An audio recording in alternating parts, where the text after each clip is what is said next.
right, welcome to Gen X Rated Thursday edition. I've got two special guests today. Eddie's back and Uncle Bill. How are we doing today? Good. Excellent. Eddie? I'm good. I'm doing okay. I'm getting by. It's almost Friday. It is almost Friday. I like that. That's for sure. Anything going on with you guys today? Nothing too exciting. Just have a little bit of a break. Made some time to come and join you guys. So very excited about that. But Appreciate that. I had this brilliant insight into the fact that crappy weather kind of affects your mood. Crappy weather does? Yes. It's raining here again. We've had a really rainy summer here. So never a bad thing when you need water, I guess. But I hear you. And then we're going to roll into. Are we doing daylight savings still this year? It's the last year of doing it. I think so, as far as I know. But who knows? Well, when Trump decides, we'll know. But again, the light changes. You talk about affecting your mood. I mean, geez. I know. Without daylight a lot of savings, people are affected by it, but Mhm. I never I don't know. I never really, I knew it was there and kind of happening, but I never realized it as much as I have lately because it has been so gray and overcast so many days. just getting It's used to it. tough. Like 2 or 3 days in a row of just rain or overcast, you really do feel it. For sure. Yeah. And then with the lack of time change, eventually the sun will rise where we are about 8:30, 9 o'clock in the morning. Yeah. Yeah. Yeah. Well, that's the other catch too, right? You're waking up at the same time, but now it's much darker already. That makes it tough to get going. At You least leave for work me. at 6 and it's still dark. So when do I get to see the sunshine? When? I know. Yeah, never. Okay. Trump Yeah, says you're he not had gonna too say much. So a couple of things went down today with Trump because, of course, he's got to stay center focus. They asked him about why he would want to change the name of Lake Ontario. But executive order done today. It's now officially Lake America. He did point out that it's not Lake of America, but it is Lake America. He next went on to threaten the oceans. Okay, might be renaming the Pacific and the Atlantic Ocean because it doesn't sound very American, does it? I know, but is it only US map makers that are shifting these names? Because I'm gonna guess if you're from Canada or elsewhere in the world, you might not see Lake America, where Much Lake like Ontario. Gulf of America. You're right. This executive order, like all the other ones, means literally nothing. But he did say yes. Not Bassett. Burgum will have to change all the maps and everything to put this ridiculousness up. Like we don't have anything else going on. Well, and how Yeah, many people no. are actually calling it the Gulf of America? I mean, that just kind of came and went, just another dumb thing. But, it's interesting because when his dad was in the throes of dementia, they just kind of dressed up his office and he would sit in there and they would pretend like he was still the boss. Same thing. You just put that demented toddler in his big chair and let him go about and make his speeches and his executive orders, and then you just ignore it. Well, unless they like what he's, or unless he's, pitching something over the line that they want him to do, and Oh, they yeah. take his authority to make it happen. The Trojan horse, where he's the face of this, he pushes it on his 30% of the people that believe he can do no wrong, and there's really no rhyme or reason other than the plan with the people behind him, the Stephen Millers, the Lutnicks. They're getting what they want. They're pushing through the policy. Project 2025 is 85% complete. Part of that is having an unstable food supply. Like they're not making it up. They're going by the book, and we're allowing it. And yeah, I know. It's distressing for sure. Speaking of Lutnick, they're back on the JFK Center, which we talked about the other day. And just like 47 years with Iran, Make America Great Again, for the JFK Center, it's about renovating and restoring, right? So they're not going to put his name back up there because they took it off, even though you can't see it, but they're going to put the plaque up so they can get his name on it. And again, the buzzword has to be something you can remember. So renovated and restored Donald Trump. Easy peasy. By the same token, now they're saying the building's dangerous. There's concrete falling. And then Lutnick makes the threat that buildings built in 1964 that don't get renovation usually get torn down. And Trump's talking about putting an amphitheater there and tearing the whole thing down. My God. We have talked about it before. Obama did do renovations, so I don't think you can go back to 1964. But the point is, these guys like to threaten Americans. It's crazy about the dumbest shit. Well, and I mean, tearing it down is just bullshit. The renovations, I mean, it's this weird balance where, like, yes, we need to invest in infrastructure and we need to support, like, historical buildings and statues and bridges and everything else. But you just don't want it to be trivial, right? You want it to be actually meaningful in the sense that, yeah, this actually does need to be renovated and we want to preserve part of American history. Yeah. And not, I want my name on the building somehow, some way, let's just do this and slap it up there. I mean, the same thing with like tearing down part of the White House and putting up this ballroom. And the Rose Talking Garden. about collapsing concrete, I thought maybe that was it. Well, the Rose Garden would be another great example. It was, Jackie O's pride and joy, and now it's paved over, and it looks like his place down in Florida. It's silly. Yeah. Well, and it's like it was beautiful. The helipad. But I mean, whatever. You can't. I mean, aesthetics is different, right? Everyone has their own different idea of what beauty is. You can't comment on that. Sure. But you can't comment on the fact that, hey, Jackie O's Rose Garden was part of American history and it should not have been paved over. Yeah. Like, that's where the argument comes in. It's like, okay, wait, and it should not have just been arbitrarily done because he just said so and just have them come in with bulldozers and do it. Like, and let's not lose sight of the fact that this is not your house. You're it's a temporary resident. You are not. You don't own this. This isn't yours. It's the people's house. You're absolutely right. I know. But again, as long as we're going to allow that to happen, here we go, right? Mm-hmm. I wanted to jump over to the Small Business Association because that's like supposed to be, middle America, small business. That's your right to start a business and all this other amazing stuff. Kelly Loeffler, who ran for Senate in Georgia and lost because she's just not good, runs the Small Business Association. This is her here. She's put out some cringy videos of late. Keep in mind, her and her husband are worth $800 million. And this kind of plays into the fact that Trump wants to change the definition of small business, and it used to be capped at 47 million in revenue and I think maybe 3,000 employees. They'd like to open that up massively, increase the current limit on how much a business can earn and how many employees up to $1 billion. That doesn't sound like a small business to me. It does not. Seems very odd. Yeah. I think if you're making $1 billion, I mean, let's face it, right? Biotech startups, you were called a unicorn. It's like unicorns were the ones who made that kind of cash. Yeah. Or had those valuations before they went public, which meant, magical creatures. They don't happen all that often. It's not supposed to be every small business on like the mom and pop businesses that we're talking about. And we're like, it's just going to jeopardize a lot of the support that real small businesses need. Yeah, and it is. It's going to actually harm small business. They play it off as that they're rewarding these growing firms. Also with small business, it unlocks various benefits from the government, such as contracting. Maybe Junior needs, another company that he can contract with the government for and make more money. I mean, it's ridiculous. But by law, 23% of contracting goes to small business. But these are not going to be small businesses. And just a couple examples, a casino could have been capped at 34 million. Now it's going to be 774 million in revenue.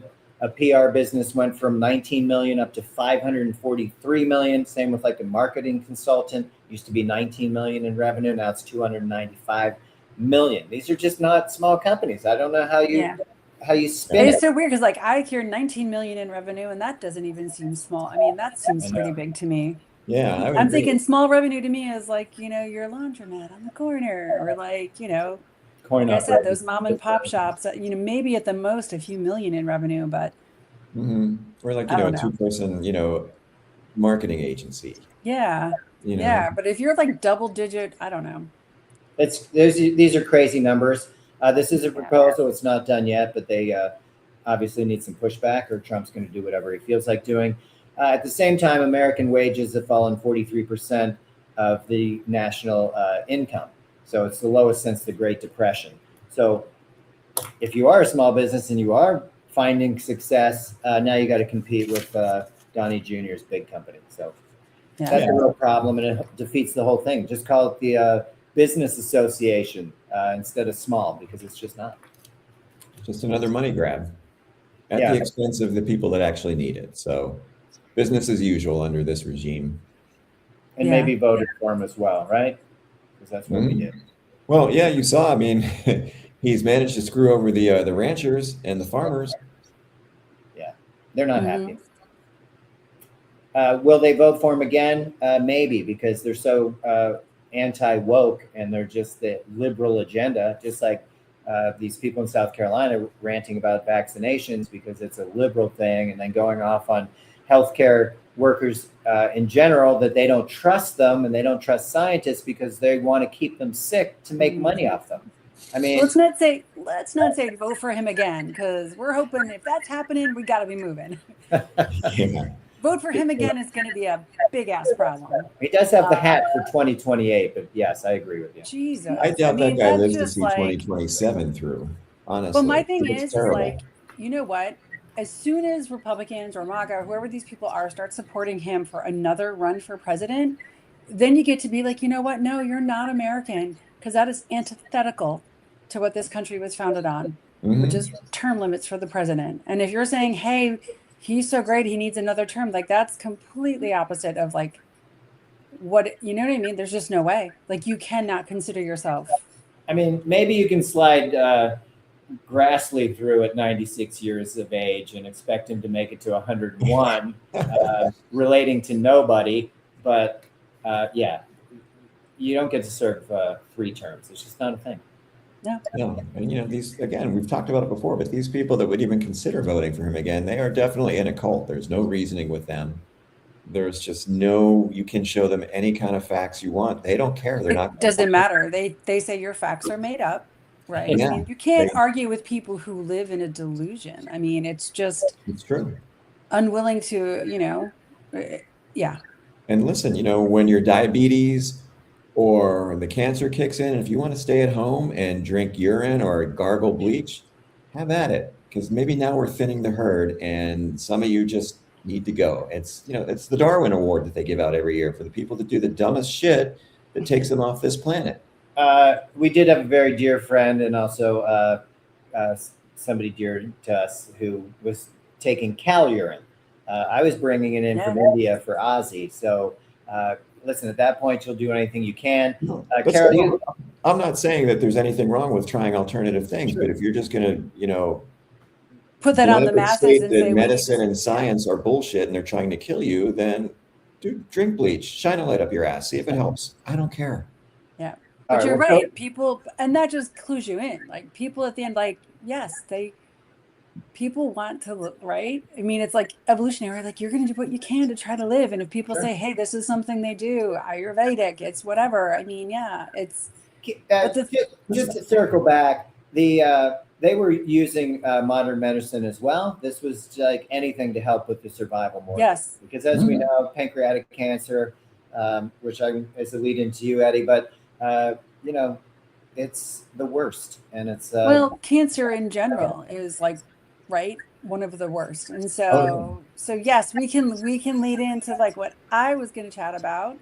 So Revolution Medicines did get their I'm going to blank on the actual like brand name of it, but the deroxaranib or whatever, the drug they developed to target the mutant RAS, associated with like 90% of pancreatic cancers, nearly doubled, like kind of life expectancy. Survival. Yeah, life expectancy. You said went from 6 months to 13 months. About, That was brought up was, is that separate from, you're doing that instead of chemotherapy, right? You're just taking this drug? That was the results from the trial instead of chemo. Yes, I think so. Because it might have been on top of it, like the control arm was traditional chemotherapy. Well, because as we saw, chemotherapy, it may lengthen your life, but it also what kind of life is that, right? We kind It of makes saw you that. miserable. Yeah. Mhm. Now their drug, that guy Ben Sasson, do you remember that senator? I don't know if you had pictures of him up, but it Who, does Ben Carson? cause. No.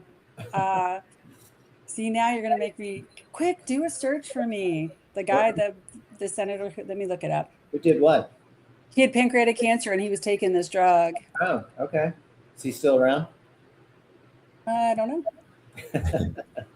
How's he looking? Well, anyway, the point is that if you can avoid chemotherapy and you have something that works, the bottom line is to take that every yearly was $480,000 for this medicine.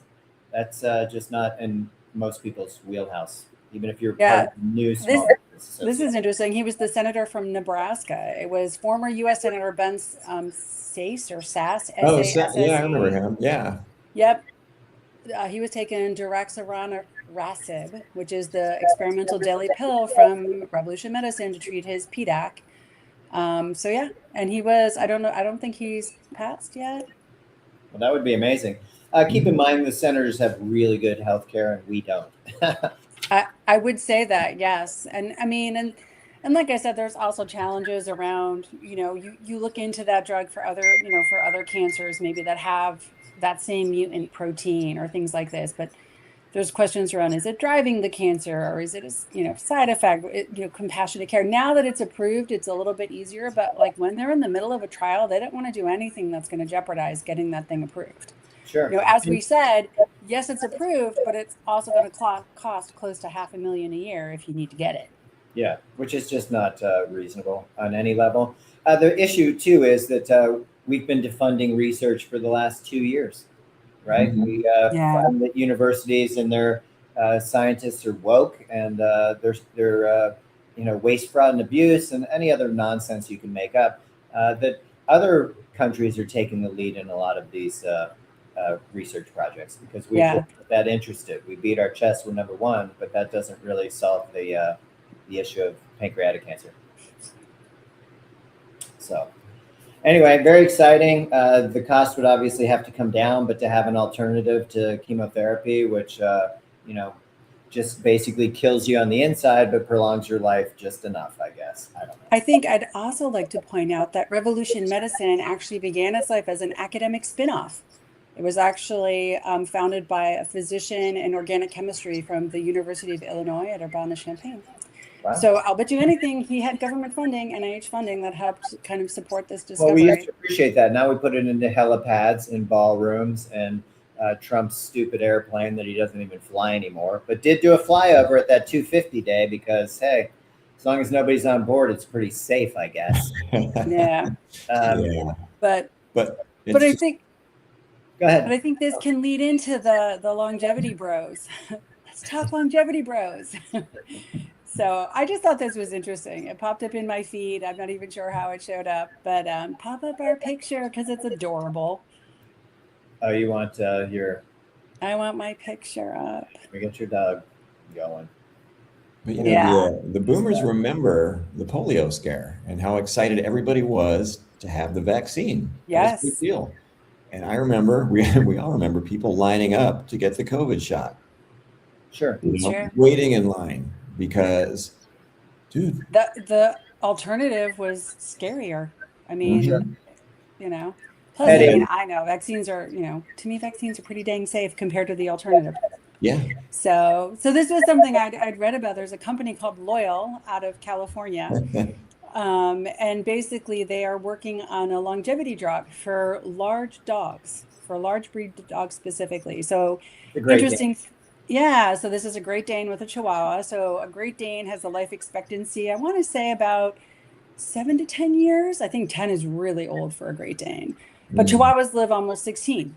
But the thing is, if you get two Great Danes together that are a little bit different in size, maybe 10, 20 pounds difference versus Chihuahuas, it's still the same. Great Danes are going to live between 7 to like 10 and Chihuahuas are going to live almost 16. And so the question became, the people were starting to look into like, why is this? Because it's really about the scale, right? The size of the animal. And Yeah. so they link it to IGF-1, which is insulin-like growth factor 1. And they say that actually bigger bodies age faster because they have more of this IGF-1. And this company, Loyal, is actually looking to basically in senior dogs, like older senior dogs, inhibit that whole like IGF-1 expression, and to That'd be see great. if they can extend longevity, the life of the animal. So, I mean, but if it's you could get interesting that because it's Chihuahua to 30 years, it'd be phenomenal. Your little dog to 30 even as long as years. the Chihuahua. Oh yeah, Oh, double yeah. the Chihuahua's life and be like, my Chihuahua's been around for. Yeah, I mean, obviously, we don't know how well they're going to age. I mean, maybe they live long, but again, this comes into the whole health span. How healthy will they be during those extra years they have? Let's face it, we're not curing death, and it's not happening. But the idea is can we have like a longer, healthier life while we're here? That'd be So, great. but the interesting thing is, what I found really interesting when I started looking into this a little more, is the fact that the FDA basically quietly accepted their longevity play for this drug, which prior to this, the FDA was like, aging is not a disease and enhancing lifespan or longevity is not, an appropriate indication. So the fact that they were able to get this through safety and efficacy, and now they're just getting through the manufacturing part of it, it'll be interesting to see Well, what it's gonna happens when it hits. and maybe stop eating Argentinian beef and explosive diarrhea vegetables and Yeah, well, I mean, and it's so weird to me, like this government, right? They go off about how they're all about national security and safety and security, but let's face it, if you have an entire military that's like facing like, right, infectious, or you can't guarantee that their food supply is safe, that to me, having a safe and secure food supply is inherent in being able to say you have a safe and secure country, because absolutely. it impacts your ability to defend your country. And what did they do with these guys? They were basically starving them. I mean, we saw the slice of pepperoni. I mean, they're telling you one chicken leg, a tortilla, and a head of broccoli, like one piece of broccoli. Yeah. I mean, I know. Well, guys, they stranded them on that, correct. It's On the Abraham Lincoln. Thank Now, you. that did make it to Thailand, which we talked about the other day. But interestingly, several people tried to throw themselves over. We did talk about this. They were not trying to commit suicide. They were trying to get in the water so they could get off that ship, because they would be taken in for mental health evaluation. Instead of they'd getting get a meal, they'd get a bed. and instead of getting these guys help because they were suffering mentally through this challenge of being there for 277 days, they're going to fine him. So they're going to get a pay cut and maybe some legal action against them. Like, what are we doing? Ridiculous. It's just crazy. So those guys suffered through it on those coffin beds, as you called them, because they're stacked on top That's of what each they other. call them. That's exactly what they call them. Yeah. And my point is, we don't take care of them, but we've got, this guy supporting anything Kid Rock and patriotism and the ethos, warrior ethos, and, kill, kill, kill. It's gutting our military. We have so many officers that are bailing on the military because this guy's basically running it into the ground. Well, and let's be clear, competent and like good lifelong military employees. people. Yeah. Yes. Life. So Hegseth had pulled all the top military commanders about cutting this program that protects civilians from military strikes, right? Every single one of them wanted to maintain the program, but Hegseth gutted it. And then we had U.S. bombing in Yemen, which killed 188 civilians, or 158 civilians in Yemen. Then this Iran conflict that started. We bombed that primary school. That's 168 people that they killed. Wow. Mostly children. Let's be clear there. Women too, right? I mean, that's the whole Well, thing. I mean, people in general, but I mean, yes, women. Not only that, they bombed it, then waited for help to come in, and then bombed it a second. And bombed it again. That's fucked up. But Hegseth does this kind of stuff. He forced the Army Chief of Staff, who was supposed to be there through, I think, 2028, to retire early. He'd only been there a few weeks when Hegseth wanted him to stop the investigation into the flyby at Kid Rock's place, right? Because Kid Rock's a great American, and he's so amazing, and everybody loves him and stuff. Again, Hegseth had that guy forced into retirement. and then put out some nonsense thanking Kid Rock. Pilot suspension lifted, no punishment, no investigation. Carry on, Patriots. I mean, look at this guy. He's a fucking lunatic. He is just out of his gourd. He's just a frat boy drunk on power, and literally drunk most of the time anyway. But I read a piece written recently by an Air Force veteran who was a pilot, an aviator, and basically those rules that are put into place regarding flybys and the distance between planes and all of that. It's like these rules were literally written in blood because people died to make these rules. We learned from them and we put these rules into place. And for him to come out and make a mockery of them and say, oh, carry on, or the flybys will continue until morale improves, is a slap in the face to everybody who's worn a uniform. It's just disgusting. It's wrong-headed. And it's such an idiotic outlook on something. Those rules are in place because people die when they're not followed. I mean, they were really lucky with that flyby over the beach. That could have been a lot worse. Oh my God, yeah. You really had a crash, but you could have done some serious damage with that jet wash on that beach to people that are just enjoying a day by the beach. I mean, you could have been impaled on an umbrella, okay? Yeah, seriously. But, Hegseth thought it was cool, man. Yeah. Well, that's just it. They don't think through the consequences of their actions. They're like little Well, they kids. don't care. Yeah, they don't care. There's no accountability whatsoever. So we just run with it and do what we feel like. Mm-hmm. Today is KK Caroline's last day of lying to you, so that's a plus. I won't put that under happy ending, but we're getting closer. It's an ending. She said Trump's a major spokesman for himself. He takes phone calls from reporters sometimes, and he's just amazing and just so great and wonderful. Glad to see her go because she really did her job well for him, but not for the rest of the country. And what did it get her? Yeah. Left on the decoy plane. I know, right? Yeah. Didn't plan out the way she had hoped. But, I thought about our conversations that day because I looked into it a little more and I was thinking about it because you had mentioned in some ways, right, the privilege is blinding, right? Like the fact that she can step away from her job and be full-time with her family. Like how many women or parents in general can afford to do something like that? Most of them would just have to suck up the fact that they were on the decoy plane and be like, well, let me get more life insurance and go back to work on Monday. Instead, she's out there calling out Gen Z as being lazy and entitled and wanting everything handed to them as she married a 100 millionaire, old 60-year-old man. Okay, like, come on. Look in the movie. And decided not to pay off her campaign debt, her failed campaign debt. Over $300,000. Yep, indeed. All forgiven. Anyway, I'd like to jump this. We talked about Dolly the other day, but I'd like to just pop her up because there's always more about this woman. And when we talk about all this cruelty and insanity that we're living through, the one consistent part, and Uncle Bill, you said it on Tuesday, we hadn't lived in a world without Dolly Parton. And it was really weird. Later in the day, another statement by Taylor Swift was a similar thing. This is uncharted territory, having a world without Dolly Parton. You can be a hater of most people. Nobody was hating on Dolly. I think that she's just kind of a unifier. And I wanted to share some more stories about her, and you guys are welcome to add to them as well. But I just found that, even days later, you see the just around the world. Here's a better example. Niagara Falls was lit up pink, the Sydney Opera House, the Eiffel Tower, Dallas, Tokyo, the Rock and Roll Hall of Fame.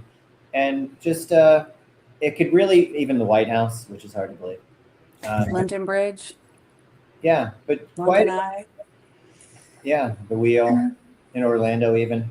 I guess my point is that she just really touched a lot of people in a very positive way and really just spread it. I did want to say that in 1988, and maybe you've heard this, but she pulled all the kids from Seaver County, 7th and 8th graders. She put them in a room and she said, pick a buddy. So now you had pairs of people, 2 kids. And she said, if you guys graduate, I'll give each of you $500. But if only one of you graduates, you get nothing. and they had their dropout rate went from 36% down to 6%. We've already talked about the Imagination Library, the fact that her dad couldn't read or write. She thought it was extremely important. Now we're at 332 million free books worldwide. This is over 31 years. But again, this woman giving back and just very genuine. I saw a video when 3-6 Mafia won the category of the award, and they put all the 4 screens up of the people. She was genuinely happy that they won. And then she sent them a note letting them know how proud she was because they're from Tennessee to get this award. You just can't fake that kind of genuineness. And I feel like it makes the loss even harder, losing somebody like that. 2022, she covered 100% of tuition, books, and fees for all Dollywood employees. That's full-time, part-time, and seasonal. I mean, that's like unheard of. That kind of opportunity. Also, her obituary with the New York Times is going to be a record for how many people viewed her obituary. I mean, that just goes to show you how many people she touched, or at least appreciated what she did. Either side of the aisle or independent, really didn't matter. And she didn't care. She didn't judge anybody. She accepted all. Carol, the quote about her family? Oh, the quote about her family was, right, the transgender, gays, drunks, drug addicts. She's like, I know them all, they're my family kind of thing. She's like, I don't judge them. I leave it to God to judge them. You know, she's like, I love them all. So she's just, I think, like, to me, the one thing you talked about, you should talk about the lawsuit. Because, like, that to me, I told you, like, I think my reaction, and I think most Americans would be the same way. You'd be bitter, you'd hold a grudge. And she just was not like that. And it's just such a testament to her character that, to be able to let that stuff go. Mm-hmm. And she's kind of ahead of her time as well. She has a time capsule that's in a wooden box at Dollywood, where she recorded a song that she wants to be released in 2046. So 1/19/2046, it would be her 100th birthday. And this is it's called My Place in History. So you're gonna have to wait for it, God willing. But just that kind of foresight is really impressive to me. Like, who would think to do that? And like, I don't know, when your life ends, you figure you're done. Like, what do I care type of thing. But to have that kind of forethought to me was super impressive.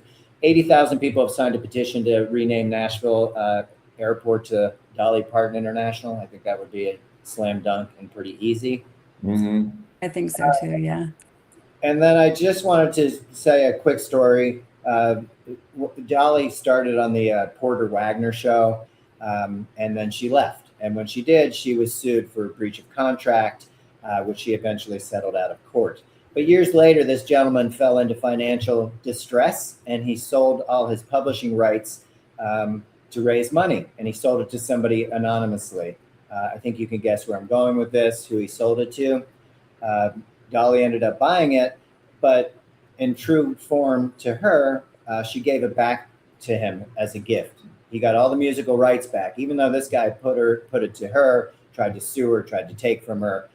And she really did the nicest thing possible to help him out financially and then give him back his rights. Years later, yeah. Mm-hmm. Which is similar as we talked to where Elvis wanted, the Colonel wanted 50% of I'll Always Love You. And she was like, hey, I love Elvis, but I can't do that. It's already a hit. It's my song. Why would I give Elvis half? And the Colonel was kind of a pig, as we all know. But yeah, he really I know, was. but it's still amazing that, right? Somebody who she probably like admired and was like, I mean, to be able to have like the boundaries and self-awareness and, I don't know, fortitude to be able to be like, no, it means a lot to me, but no. Yeah. So, and then we know where that $10 million went in the future, right? The $10 million in royalties from when Whitney did it. Like you had mentioned, it became the House of Whitney. That's right. And it's back in her community again. She even said, that's Whitney's song. I wrote it, but it's Whitney's song. And that, how many people do that? How many people have the sense of selflessness to say, she really made that song? Well, even Eminem received a letter from her, which they put up. Actually, it was a fax letter, and then she faxed it to him because they never met and sadly didn't get to meet. But she said how amazing he was. He won the award for best rapper, I think, that year, and she just said, you know, I don't know you, but you reach, you know, your music touches so many people and how important it is, and keep doing it. What an amazing job you're doing, and who does that just for, you know, I don't know. I mean, it made his day. It stuck with him to this day, type of thing. But to go out of your way to do that when she has all this stuff going on in her life is just super impressive. I mean, she still takes time to make people feel good about themselves. And this is Eminem. Yeah. It's not like my neighbor who's down on his luck. He just won the award, but she's also reaffirming, you know, hey, you're amazing. Keep doing what you're doing. It's helping. Oh yeah, and when you do that, you know what? Maybe it inspires that person to reach out to somebody else and to carry on and do that kind of thing. And you know, that way it just spreads and grows. The last thing I want to say about Dolly is there's a talk of, you know, May the 4th be with you type of thing, Star Wars, of doing 9/25 would be 9 to 5 and call it Dolly Day, right? That'd be awesome. I'd be down for it. That's a good one. Why not? Anything to add about Dolly other than her amazingness? Well, we're going to miss her. She's great. Yeah, she leaves some really big shoes to fill. And, you know, one of the things that Roberto Clemente, you know, another really noted great humanitarian, you know, he said that, you know, if you have the opportunity, the chance to make somebody else's life better, and you don't, you're wasting your time on this earth. And hers was definitely a life well lived. Yeah, absolutely. She impacted so many people. Yeah. A little too short. Anybody have I'm not going to keep you too long. Anybody have a happy ending today? Well, go ahead. I think mine would be the drug approval. The drug approval for I like it. For pancreatic cancer. Yeah, I mean, you know so many people who've been touched by cancer, and this particular mutation, granted this is focused on one for PDAC, but yeah, it's going to make a difference for a lot of people. I hope we continue to put money into this type of research and realize how important it is for all of us. I know. Like I said, I think the problem is they've like froze up so much of the money distribution and so much of the science that was ongoing. It'll be decades before we recover from this.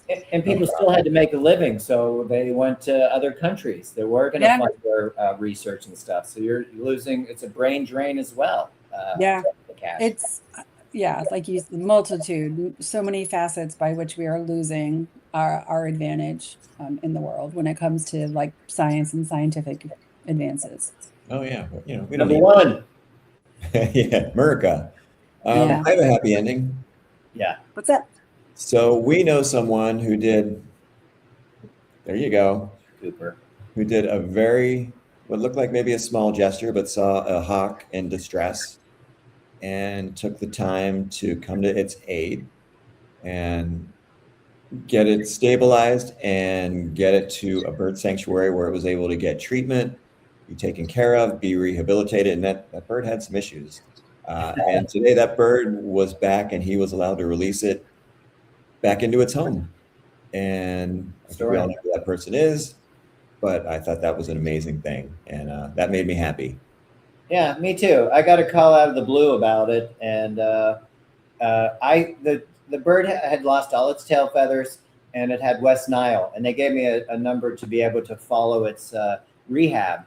And then that link went dead after about 2 weeks. And I was like, oh, this can't be a good sign.